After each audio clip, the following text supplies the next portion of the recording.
दुसऱ्या दिवशी सकाळी अवनी नेहमीच्या वेळेवर उठली. तो मात्र अजून पण उठला नव्हता. अरे, हा अजून झोपला आहे. आज याला जिमला जायचं नाही वाटतं. जाऊ दे, मला काय करायचं आहे. जायचं असेल तर जाईल, नाहीतर नाही जायचा. अवनी आपल्या मनाशीच बोलत उठून बाथरूममध्ये गेली. शिवमच्या मनात अवनीच्या प्रेमाचे अंकुर फुटू लागले होते. त्या उलट अवनीचं चालू होतं. तिनं त्याच्याबद्दल मनात अजून रागच होता. ती आत्ता कुठे पहिल्या भेटीतलं भांडण विसरण्याचा प्रयत्न करत होती, तर शिवम पुन्हा तिच्या मनाला लागण्याजोगं बोलला होता. त्यामुळं आता पुन्हा तिनं त्याच्याबद्दल तो भांडखोराच आहे असं आपलं मत बनवलं होतं. थोड्या वेळानं ती आपलं आवरून बाहेर आली. ती आरशासमोर उभी राहून ओले केस ड्रायरनं सुकवत होती. एवढ्यात त्याला जाग आली. त्यानं डोळे उघडले तर समोर आरशात अवनी त्याला दिसत होती. ती नुकतीच आंघोळ करून आली होती, त्यामुळं ती अजूनच ताजीतवानी दिसत होती. तो झोपलेल्या जागेवरूनच आरशात दिसणारं तिचं प्रतिबिंब निहाळत होता. त्याला आता झोपलेल्या जागेवरून उठावंसं वाटत नव्हतं. उठावंसं तरी कसं वाटेल म्हणा. अवनीचं सुंदर रूप त्याला झोपल्या जागेवरून आरशात दिसत होतं. तो बराच वेळ तसाच पडून राहून तिला पाहत होता. ती मात्र तिचा आवरण्यात मग्न होती. तिनं आपले केस सुकवले, हलकासा मेकअप केला. तिची एक एक अदा तो नोटीस करत होता. ती मागे वळणार एवढ्यात इकडे शिवमने आपले डोळे मिटून घेतले. तिनं त्याच्याकडं एकवार पाहिलं. तिच्या लक्षात पण आलं नाही एवढा वेळ तो तिला पाहत होता ते.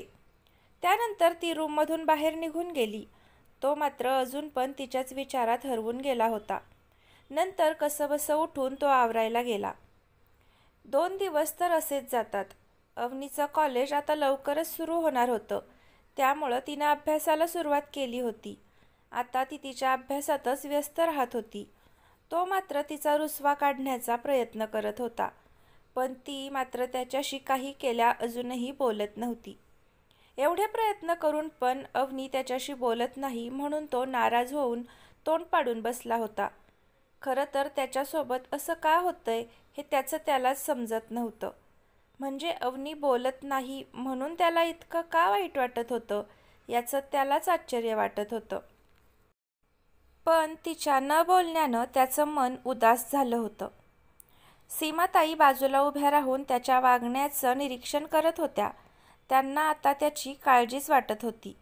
मध्येच कधीतरी हा मुलगा ठीक असतो, पण मग मध्येच असं काय होतं याला की हा नाराज होतो. मला याच्याशी बोलायलाच हवं. काय रे शिवम, आज तुझा चेहरा खूप उतरलेला दिसतोय. काही टेन्शन आहे का? त्या त्याच्या डोक्यावरून हात फिरवत म्हणाल्या. अगं आई, मला कसलंही टेन्शन नाही. तू उगाच माझी काळजी करतेस. तो आपला चेहरा हसरा करत आईला समजावत म्हणाला. एक सांगू का बाळा, कसलंही टेन्शन असलं तरी आपल्या आईपासून लपवू नकोस आणि स्वतःला त्रास करून आतल्या आत कुढत बसू नकोस. निसंकोचपणे मला सांग. याआधी तर सर्व छोट्या छोट्या गोष्टी तू मला येऊन सांगत होतास, आणि आता काय झालं? तू काय खूप मोठा झाला आहेस? सीमाताई काळजीनं म्हणाल्या. मला खरंच काही नाही झालं आई. तू माझी काळजी अजिबात करू नकोस. मी ठीक आहे. तो आता लाडात येत आईच्या कुशीत शिरला. त्यांनी मायेनं त्याच्या डोक्यावरून हात फिरवला.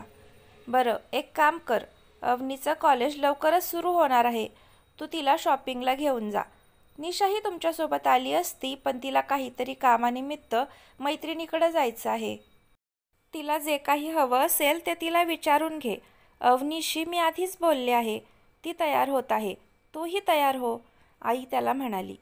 अवनीसोबत शॉपिंगला जायचं म्हणजे त्याला परत तिच्यासोबत वेळ घालवायला मिळेल. तो खुश झाला. दोघेही तयार झाले. अवनीला खरं तर त्याच्याबरोबर एकटं जाण्याची इच्छा नव्हती, पण सीमाताईंनी सांगितल्यामुळं तिला नाही म्हणता आलं नाही. ती नाईलाजानं तयार झाली. तिथेही ती शांत शांतच होती.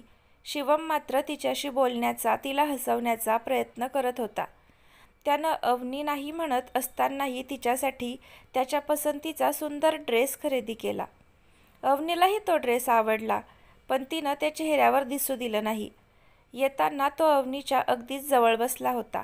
अवनी थोडं दूर होण्याचा प्रयत्न करत होती, पण शिवम मात्र अजूनच तिच्या जवळ सरकून बसत होता. शिवम, तू मुद्दाम असं करतोयस ना? अवनी हळू आवाजात पण रागावत म्हणाली. तुला काय वाटतंय? तो तिच्या डोळ्यात पाहत तिच्यावर हसत म्हणाला. तुला ना अजिबात लाज नाहीये, ती रागानं लाल होत म्हणाली. तू ना आता घरी चल, मग तुझ्याकडे पाहतेच, ती त्याच्यावर चिडून म्हणाली. खरंच तू माझ्याकडे पाहणार आहेस? तो चकित होत म्हणाला. शेवटी ती वैतागून बाहेर पाहत बसली. थोड्या वेळात ते घरी पोहोचले. शिवम मात्र आज खूपच खुश असतो. त्याचा आनंदी चेहरा पाहून सीमाताईंना बरं वाटलं. हळूहळू दोघेही एकमेकांना समजून घेतील असा विश्वास त्यांना वाटत होता. दोघे पण रूममध्ये येतात. शिवम अवनीला ड्रेस दाखवतो. तुला सांगितलं होतं ना मी की मला नकोय ड्रेस म्हणून, तरीही तू का घेतलास? अवनी म्हणाली. तुला आवडला नाही का? त्यानं तिच्या डोळ्यात पाहत विचारलं. तू असं माझ्याकडे पाहत जाऊ नकोस, ती नजर चोरत म्हणाली. तो तिच्या डोळ्यात पाहत तिच्या अजून जवळ येत होता आणि एक एक पाऊल ती पाठीमागे जात होती. शिवम, काय करतोयस तू हे? पण तो जवळ येतच होता. एक क्षण असा येतो की ती पाठीमागे भिंतीला टेकते. शिवम, थांब, काय चाललंय हे? ती श्वास रोखून त्याच्याकडे पाहत होती. तिच्या हृदयाचे ठोके वाढले होते. तो तिच्या अगदी जवळ येत तिला म्हणाला. काय होतंय? तुझ्या डोळ्यात पाहिलं तर बोल ना. तुला ही भीती तर वाटत नाही ना की जर मी तुझ्या डोळ्यात बघितलं तर तू त्यात हरवून जाशील? तो तिच्या डोळ्यात डोळे घालून बोलत होता. त्यानं आपले दोन्ही हात भिंतीला टेकवले होते आणि दोन्ही हातांच्या मध्ये ती होती. त्यानं तिला तिथे कैद केलं होतं. तिला तिथून निसटायला जागाच नव्हती. सांग ना, काय होतंय तुझ्या डोळ्यात पाहिलं तर? तो अगदी तिच्या चेहऱ्यासमोर आपला चेहरा आणून तिला विचारत होता. शिवम, प्लीज बाजूला हो, ती घाबरून म्हणाली. तो अजूनच तिच्या जवळ येत होता. शिवम, प्लीज बाजूला हो ना. आता तिनं घाबरून आपले दोन्ही डोळे गच्च मिटून घेतले. तो तिची मजा घेत होता. एकदा प्रेमानं तिच्या चेहऱ्याकडे पाहून तो हळूच तिच्यापासून बाजूला झाला. ती मात्र अजून पण आपले डोळे मिटून तशीच उभी होती. तो थोडा दूर उभा राहून तिच्याकडे पाहत तिला असं घाबरलेलं पाहून तिच्यावर मोठमोठ्याने हसायला लागतो. तसे ती डोळे उघडते तर तो अजून पण तिच्यावर हसत असतो. तिला काय बोलावं तेच समजत नाही. ती त्याच्याकडे मोठे डोळे करून पाहत राहते आणि वैतागत एका बाजूला जाऊन पुस्तक वाचत बसते. पुस्तक डोळ्यापुढे धरून ती त्याचाच विचार करत होती. तिला त्याच्याकडे पाहणंही अवघड वाटत होतं. रात्री ती त्याच्या येण्याच्या आधीच बेडवर झोपली. खरं तर ती जागीच होती, पण ती झोपेचं नाटक करत होती. तो आल्यानंतर बघतो की ती झोपली आहे. त्याला खाली झोपायची सवय नसल्यानं त्याचं सगळं अंग दुखत होतं. थोडा वेळ विचार करून तो शेवटी हळूच तिच्या बाजूला थोडं अंतर राखून बेडवर झोपतो. तशी ती एकदम दचकून उठते. शिवम, काय करतोयस? तू इथे का झोपत आहेस? अवनी त्याला डोळे मोठे करून विचारते. अगं, मला जमिनीवर झोप नाही ग लागत. सगळं अंग दुखतंय माझं. प्लीज, मी झोपतो ना इथं, तो केविलवाणा चेहरा करून म्हणाला.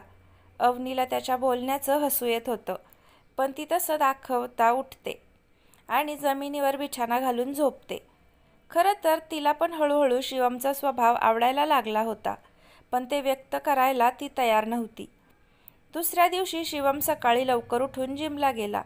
तो परत आला तरीही अवनी अजून उठली नव्हती. लग्नानंतर आज त्याला पहिल्यांदाच ऑफिसला जायचं होतं. त्यामुळं तो आपलं लवकर आवरत होता. तो अंघोळ उरकून बाहेर आला. अवनी झोपली होती, त्यामुळं तो टॉवेलवरच बाहेर आला होता. तो आरशात पाहून केस सेट करत होता.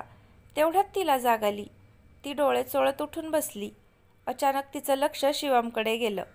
शिवम, काय आहे हे? ती पटकन आपले हात डोळ्यावर ठेवत त्याच्यावर ओरडून म्हणाली. शिवम, तुला समजत नाही का रे? असाच कसा बाहेर येतोस? तू का विसरतोस की मी आता या रूममध्ये तू एकटा राहत नाही, मीही राहते इथे. तू झोपली होतीस ना, म्हणून मग मी असाच बाहेर आलो. ओके, ठीक आहे, पण आता मी उठली आहे ना, आता तरी जा ना आत, ती दुसरीकडे पाहत म्हणाली. मला तू असं पाहिलंस तरी माझी यावर काही हरकत नाही, मला चालेल, तो तिची मजा घेत गालातच हसत म्हणाला. शिवम, तुला अजिबात लाज नाही वाटत ना? ती हैराण होत म्हणाली. लाजायचे काय त्यात? तू तर माझी लग्नाची बायको आहेस ना, तुला कशाला लाजायचं? तो तिला पुन्हा आठवण करून देत म्हणाला. अरे बापरे, हा आता मला प्रत्येक वेळेस मी त्याची लग्नाची बायको आहे याची आठवण करून देत राहणार का? ती मनातच विचार करत होती. जाऊ दे, मीच मूर्ख आहे जी याच्या नादी लागते. आज शिवमला जास्त वेळ नव्हता. त्यानं पटपट आपलं आवरलं आणि अवनीच्या समोर उभा राहून तिला म्हणाला, मिस भांडकुदळ, आता डोळे उघडा. अवनीनं हळूच आपले डोळे उघडले. शिवम तिला बाय करून खाली आला. तो पटकन नाश्ता आवरून आईला नमस्कार करून ऑफिसला जायला निघाला. इकडे अवनी त्याच्या वागण्याचा विचार करत असते. त्याचे मघाचे शब्द तिच्या कानात घुमत होते. लग्नाची बायको आहे म्हणून जर माझा गैरफायदा घेतला तर? अवनीला या विचारानंच भीती वाटत होती. असं काही झालं तर? मी कोणाला काही सांगू पण शकणार नाही. अवनी आता घाबरली होती. जाऊ दे, यापुढे त्याच्यापासून थोडं दूर राहिलेलंच बरं, ती मनाशीच बोलत होती. आवरून अभ्यास करत बसली. आज वेळ पण जात नव्हता. जाऊ दे आजचा दिवस, उद्यापासून कॉलेजला गेल्यावर वेळ कुठे जाईल काही कळणारही नाही. अवनी आपलं मन अभ्यासात गुंतवत म्हणाली. ती बराच वेळ पुस्तक वाचत बसली. काही वेळानं पुस्तक वाचता वाचता तिचा डोळा लागला आणि ती तशीच पुस्तक हातात घेऊन झोपी गेली. तितक्यात शिवम रूममध्ये आला. तिला असं क्यूटपणे झोपलेलं पाहून त्याला हसायला आलं. तो एकटक झोपलेल्या तिच्याकडे पाहत होता. हळूच तिच्या हातातून पुस्तक काढण्याचा प्रयत्न करत होता. ही मिस अकडू झोपल्यावर किती निरागस दिसतीये, पण जागेपणी नुसती भांडत असते. तो तिच्या हातून पुस्तक काढता काढता तिच्याकडे पाहत होता. तो बराच वेळ तसाच उभा राहून तिचा चेहरा निहाळत होता. आज तो पहिल्यांदाच तिला एवढ्या जवळून पाहत होता. तो एकटक तिच्याकडे पाहत राहिला होता. मला वाटतं की मी तुझ्यावर प्रेम करू लागलो आहे अवनी.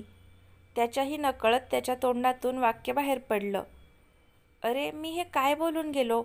खरंच मी अवनीवर प्रेम करायला लागलो आहे का? तो स्वतःलाच प्रश्न विचारत होता. खरंच मी अवनीवर प्रेम करतोय का? इतक्या दिवसांपासून या अजब भावना मला जाणवत आहेत. त्या प्रेमाच्या भावना आहेत. हे प्रेम आहे. तो आरशासमोर उभा राहून स्वतःशीच हातवारे करत बोलत होता. अवनीची त्याला जितकी ओढ वाटत होती ती त्याला राशीबद्दल कधीच वाटली नाही. राशीबद्दल त्याला फक्त आकर्षण होतं, पण अवनीला भेटल्यावर त्याला खऱ्या प्रेमाची जाणीव झाली होती. त्याच्या प्रश्नांची उत्तरं आता त्याला सापडली होती. तो प्रेमात होता. अवनीचा साधेपणा आणि निरागसतेच्या तो प्रेमात पडला होता. आज तो खूप आनंदात होता. चला आता झोपायला हवं म्हणत तो बेडकडे वळला, पण अवनीला बेडवर झोपलेलं पाहून त्याची पावलं अडखळली. शेवटी त्यानं जमिनीवर बिछाना घालून झोपायची तयारी केली. तो झोपण्याचा प्रयत्न तर करत होता, पण त्याची काही केल्या झोप लागत नव्हती. त्याच्या मनाला अवनीवरच्या प्रेमाची जाणीव झाली होती. त्यामुळं त्याच्या मनातून तिचे विचार जातच नव्हते. अवनीची स्वप्न पाहत बऱ्याच वेळानं त्याला झोप लागली. आज अवनी नेहमीपेक्षा लवकर उठली होती. आज तिचा कॉलेजचा पहिला दिवस होता, त्यामुळं तिनं लवकर उठून आपलं आवरलं होतं. अवनीने शिवमकडे पाहिलं.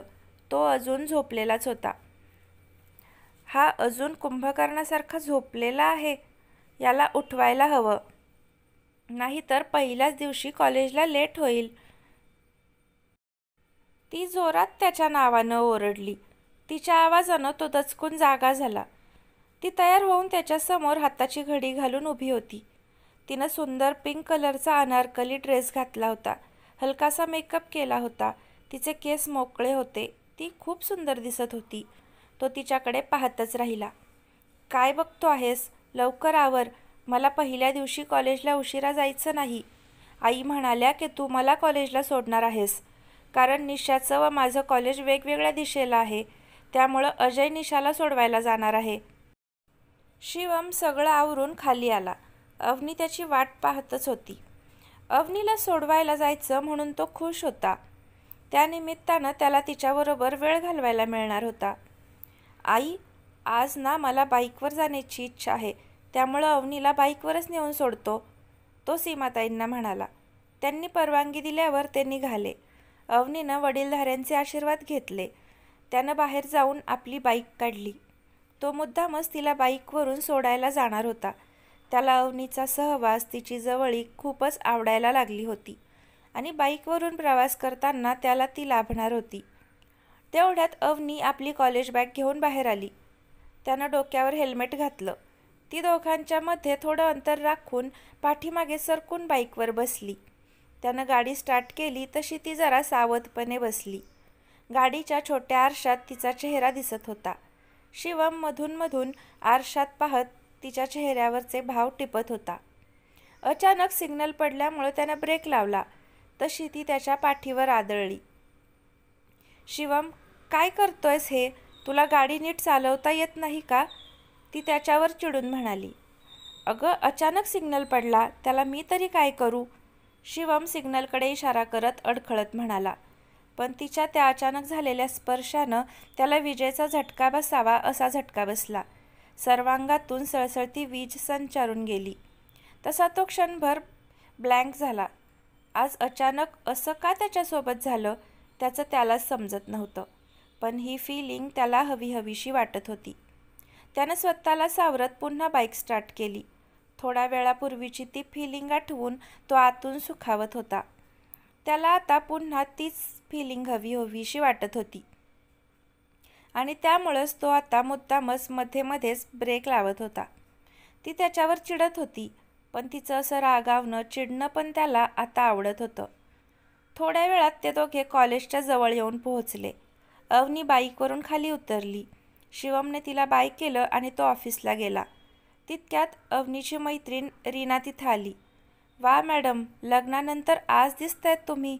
आणि ते जिजू होते का गं? काय हँडसम आहेत जिजू. सगळ्या मुली त्यांच्याकडेच पाहत होत्या. हो, शिवम मला सोडायला आला होता. बोलत बोलत त्या आत गेल्या. खूप दिवसांनी भेटल्यामुळं त्यांना खूप साऱ्या गप्पाही मारायच्या होत्या. इतके दिवस अवनी सतत डोळ्यासमोर होती. आज मात्र ती दूर असल्यामुळं शिवमला करमत नव्हतं. दिवस कधी संपेल असं त्याला झालं होतं. तो आतुरतेनं तिला भेटायची वाट पाहू लागला. तर मित्रमैत्रिणींनो, या कथेचा पुढचा भाग आपल्याला उद्या पाहायला मिळेल. कथा कशी वाटते आहे ते कमेंट करून सांगा. आवडत असेल तर लाईक करा आणि कथेचे पुढचे भाग पाहण्यासाठी चॅनलला सबस्क्राईब नक्की करा. धन्यवाद.